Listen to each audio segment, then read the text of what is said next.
सुप्रभात कक्षाया। हम आपको बता रहे हैं पाठ्य योजना। तो यहाँ पे पाठ्य योजना संख्या जैसे 1 होगी तो 1 2 होगी, 2 3 4 5 6 ऐसा आप लिखते जाएंगे। पाठ्य योजना संख्या 1 2 3 4 5 6 जो भी होगा। तो ये संस्कृत व्याकरण जैसे हमने आपको हिंदी व्याकरण का बताया था पाठ्य योजना, ऐसे ही संस्कृत व्याकरण का भी है। और हिंदी व्याकरण में हमने आपको चार्ट के माध्यम से प्रश्न पूछे थे। हमने चार्ट बनाए थे, 3 चार्ट बनाए थे। उसी 3 चार्ट के आधार पर आपसे हमने प्रश्नोत्तरी का निर्माण करवाया था। और इसमें चार्ट नहीं है, इसलिए बिना चार्ट के हम संस्कृत व्याकरण की पाठ्य योजना प्रस्तुत करेंगे। तो आप हिंदी की व्याकरण की पाठ्य योजना का भी संज्ञान ले सकते हैं और संस्कृत में जो व्याकरण है इसका भी आप संज्ञान ले सकते हैं। चाहे हिंदी की पाठ्य योजना व्याकरण के आप भाग 1, भाग 2, भाग 3, भाग 4, भाग 5, भाग 6 का अध्ययन करें, चाहे आप इस संस्कृत व्याकरण की पाठ्य योजना का जितने भी भाग होंगे उसका आप अध्ययन करेंगे, बात एक ही है। और सबसे हिंदी, संस्कृत और इंग्लिश की पाठ्य योजना अलग है अन्य पाठ्य योजनाओं से। और आपको पहले ये पाठ्य योजना कठिन लगेगी, चाहे हिंदी गद्य हो, हिंदी पद्य हो, हिंदी व्याकरण हो, संस्कृत गद्य हो, संस्कृत पद्य हो, संस्कृत व्याकरण हो या इंग्लिश का हो, आपको कुछ अलग लगेगा। समझेंगे तो सरल है, नहीं समझेंगे तो पहले बहुत सारी परेशानियां होती हैं। अन्य में तो सब एक जैसा है। अन्य की पाठ्य योजना चाहे विज्ञान की है, गणित की है, SST के सारे विषय हो, सबकी लेसन प्लान एक जैसा है। लेकिन यहाँ हिंदी भाषा वाले में यह है गद्य की पाठ्य योजना अलग है, पद्य की अलग है, व्याकरण के अलग है। 3 लेसन प्लान आपके हिंदी के हुए अलग। ऐसे ही संस्कृत में है, गद्य अलग है, पद्य अलग है, व्याकरण अलग है। इसलिए आप इसका संज्ञान लेंगे, ये संस्कृत व्याकरण। तो चाहे आप हिंदी व्याकरण वाले का ध्यान लें, चाहे संस्कृत व्याकरण का लें। तो ठीक इसी प्रकार है पाठ्य योजना संख्या 3। और मेरे चैनल को आप सब्सक्राइब करना ना भूलें, शेयर करें, लाइक करें और ज़्यादा से ज़्यादा ग्रुपों में भी आप भेजें। तो पाठ्य योजना संख्या 3 और ये होगा संस्कृत व्याकरण भाग 1। तो दिनांक ऐसे लगते हैं, दिनांक ग के नीचे क विसर्ग 30/9/2014। उदाहरण के लिए देखें, अंक भी देख रहे होंगे आप कैसे हैं। नाम दिनांक विसर्ग, नाम विसर्ग राकेश नथवाल, विद्यालय विसर्ग राजकीय इंटर कॉलेज लंगासू। आप बोल रहे होंगे बार लंगासू लिख रहे हैं, जहाँ भी आपकी टीचिंग होगी वहाँ का आप विद्यालय लिखेंगे। विषय विसर्ग संस्कृतम, उपविषय विसर्ग व्याकरणम मोहलंत, प्रकरणम मोहलंत। अभी प्रकरण प्रस्तावना के प्रश्न के बाद आते हैं, हालांकि आपको पहले दिख रहा होगा क्योंकि हमने पाठ्य योजना बुनाई है। अभी प्रकरण प्रस्तावना के प्रश्न के बाद और बच्चों के सामने कहते हैं श्याम पट पर भी प्रकरण को रेखांकित कर देते हैं, पल्ला और पाठ्य योजना में भी रेखांकित कर देते हैं। कक्षा 9 मोहलंत, कालांश द्वितीया, अवधि 40 मिनट। अंक देख रहे होंगे आप, अंग्रेजी के अंक नहीं है, ये प्राइमरी में जो अंक बताए जाते हैं ये वाले अंक हैं।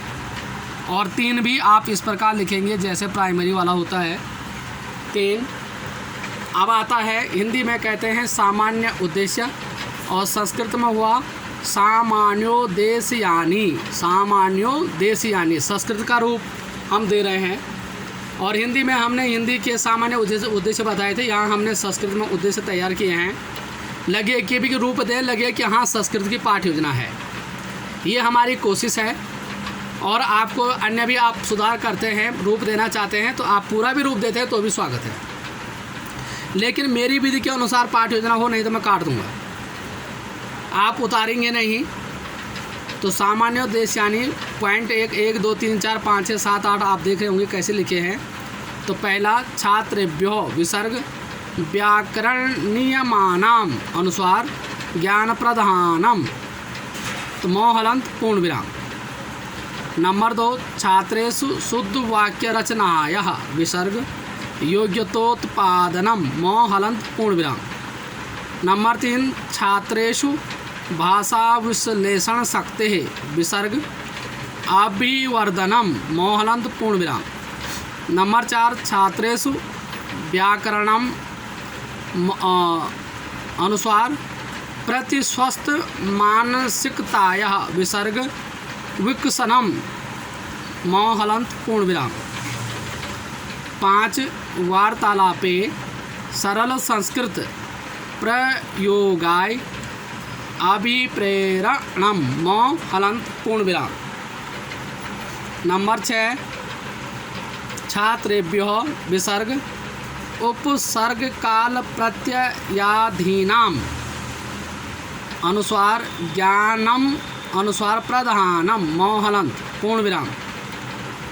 नंबर 7 छात्रेषु व्याकरण सहापयेन निर्दुष्टायः विसर्ग भाषायः विसर्ग प्रयोगस्य कौशलोत्पादनम मौहलंत पूर्ण विराम। तो ये है सामान्योद्देश्यानि सामान्य उद्देश्य। छात्रेभ्यो व्याकरण नियमानां ज्ञान प्रदानम, छात्रों को व्याकरण के नियम का ज्ञान प्रदान करना पूर्ण विराम। छात्रेषु शुद्ध वाक्य रचनाया योग्यतोत्पादनम, छात्रों में शुद्ध वाक्य रचना की योग्यता विकसित करना। छात्रेषु भाषा विश्लेषण शक्ति अभिवर्धनम, छात्रों में भाषा विश्लेषण शक्ति का अभिवर्धनम ज्ञान प्रदान करना। इसी प्रकार ये 7 सामान्योद्देश्यानि है। अब इसके बाद आता है विशिष्टोद्देश्यम, और हिंदी में होता है विशिष्ट उद्देश्य और संस्कृत में आता है विशिष्टोद्देश्यम। अशुद्धि नहीं करेंगे, देखेंगे मौहलंत ज्ञानात्मकम मौहलंत, क्योंकि विशिष्ट उद्देश्य ज्ञानात्मक, बोधात्मक, सृजनात्मक और प्रयोगात्मक।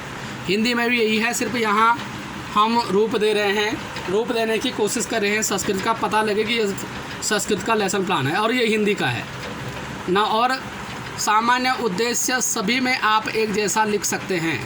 जितने भी आप संस्कृत व्याकरण की पाठ्य योजना बनाएंगे, सबके सामान्य उद्देश्य एक जैसे हो सकते हैं।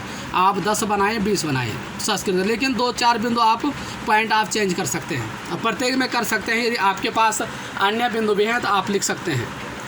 अब है विशिष्टोद्देश्यम का आता है ज्ञानात्मकम ज्ञानात्मक। नंबर 1 छात्र, अब यहाँ हमने अलंकार पहले ही टॉपिक दे दिया है, आपको समझने के लिए, समझाने के लिए, लेकिन प्रस्तावना प्रश्न के बाद आता है, क्योंकि ये विशिष्ट उद्देश्य सामान्य उद्देश्य बच्चों के सामने प्रस्तुत नहीं करने होते। ये सिर्फ लेसन प्लान में लिखा होता है और आपने बच्चों में ये गुण डेवलप करने, विकास करना है। नंबर 1 छात्र अलंकार का प्रत्यास्मरण कर सकेंगे, और जहाँ प्रत्यास्मरण है, प्रत्यास्मरण को आप क्या करेंगे, आप प्रत्यास्मरण को आप रेखांकित कर देंगे काले पेन से। छात्र अलंकार का प्रत्यास्मरण कर सकेंगे पूर्ण विराम। नंबर 2 छात्र अलंकार के विभिन्न प्रकारों का प्रत्यास्मरण कर सकेंगे। यहाँ आपका विभिन्न प्रकार आ गया और विभिन्न प्रकारों को आप अंडरलाइन करेंगे, रेखांकित करेंगे। तिरछी आड़ी लाइन नहीं डालेंगे, सीधी डालेंगे। नंबर 3 छात्र अलंकार के विभिन्न प्रकारों की पहचान कर सकेंगे पूर्ण विराम, और पहचान को आप काले पेन से रेखांकित कर देंगे। ये था ज्ञानात्मकम। अब बोधात्मकम। ज्ञानात्मकम जिससे ज्ञान की शक्ति का विकास होता है, और बोधात्मकम जिससे बोध शक्ति का विकास होता है। नंबर 1 छात्र अलंकार के विभिन्न प्रकारों का अपने जीवन से संबंध स्थापित कर सकेंगे पूर्ण विराम, और यहाँ जहाँ संबंध है, संबंध को आप रेखांकित कर देंगे, संबंध स्थापित कर सकेंगे। नंबर 2 छात्र अलंकार के विभिन्न प्रकारों के उदाहरण दे सकेंगे, और जहाँ उदाहरण है, विभिन्न प्रकारों के उदाहरण है, इसको आप रेखांकित कर देंगे पूर्ण विराम। नंबर 3 छात्र अलंकार के विभिन्न प्रकारों में विभेद कर सकेंगे, और जहाँ विभेद है, विभेद को आप अंडरलाइन करेंगे, रेखांकित करेंगे। छात्र अलंकार के विभिन्न प्रकारों में विभेद कर सकेंगे पूर्ण विराम। नंबर 4 छात्र अलंकार की परिभाषा का सामान्यीकरण कर सकेंगे, जहाँ सामान्यीकरण है, सामान्यीकरण को आप रेखांकित करेंगे। छात्र अलंकार की परिभाषा का सामान्यीकरण कर सकेंगे, पूर्ण विराम। नंबर 5, छात्र अलंकार के विभिन्न प्रकारों की तुलना कर सकेंगे, पूर्ण विराम। यहाँ विभिन्न प्रकारों की तुलना आप अंडरलाइन करेंगे। छात्र अलंकार के विभिन्न प्रकारों की तुलना कर सकेंगे, पूर्ण विराम। नंबर 6, छात्र अलंकार के विभिन्न प्रकारों की पुष्टि कर सकेंगे। जहाँ विभिन्न प्रकारों की पुष्टि है, विभिन्न प्रकारों की पुष्टि को आप अंडरलाइन कर देंगे और पूर्ण विराम। इसके बाद आपका आता है नंबर 7वां बिंदु, बोधात्मक का। छात्र अलंकार की परिभाषा का अर्थापन कर सकेंगे और अर्थापन आप रेखांकित करेंगे, अर्थापन रेखांकित। तो ये था आपका ज्ञान विशिष्टोद्देश्यम में ज्ञानात्मकम और बोधात्मकम। और इसमें आपको ज्ञानात्मकम में बच्चों में ये गुण आपने इन गुणों का आपने विकास करना है। बोधात्मकम के तहत इन गुणों का आपने बच्चों में विकसित करने हैं। अब आता है अनुप्रयोगात्मकम, और हिंदी में होता है अनुप्रयोगात्मक, और संस्कृत में है अनुप्रयोगात्मकम और हलंत। इसको हम कल बताएंगे। तो आज हमने आपको पाठ्य योजना में दिनांक, नाम, विद्यालय आदि सामान्य उद्देश्य यानी विशिष्ट उद्देश्यम में ज्ञानात्मकम और बोधात्मकम को आपको बताया। ज्ञानात्मक जिससे ज्ञान शक्ति का विकास होता है और बोधात्मकम जिससे बोध शक्ति का विकास होता है। कल बताएंगे अनुप्रयोगात्मकम। ये संस्कृत व्याकरण की पाठ्य योजना भाग 1। और आप मेरे चैनल को सब्सक्राइब करना ना भूलें। सब्सक्राइब करेंगे, शेयर करेंगे, लाइक करेंगे, ज़्यादा से ज़्यादा ग्रुपों में शेयर करें, ये आपसे आशा की जाती है। और संस्कृत एक हमने हिंदी व्याकरण का बताया, उस विधि से भी आप कर सकते हैं। दूसरा हम जो संस्कृत का पाठ्य योजना आपको बता रहे हैं जिसमें चार्ट का प्रयोग नहीं किया गया है, इस विधि से भी आप कर सकते हैं। लेकिन मेरी विधि के अनुसार हो, चाहे हिंदी व्याकरण के अनुसार हो व्याकरण की पाठ्य योजना, चाहे संस्कृत व्याकरण के अनुसार हो संस्कृत की पाठ्य योजना, लेकिन हो मेरी विधि के अनुसार नहीं कि आपके लेसन प्लान को काट दूंगा। उतारा हुआ नहीं चलेगा तो नहीं चलेगा। तो आज का इतना ही, और आशा है कि आप संज्ञान ले रहे होंगे, मेरे चैनल को सब्सक्राइब करेंगे। धन्यवाद। मैं राकेश नथवाल, प्रवक्ता HIT BED कॉलेज जिलासू चमोली।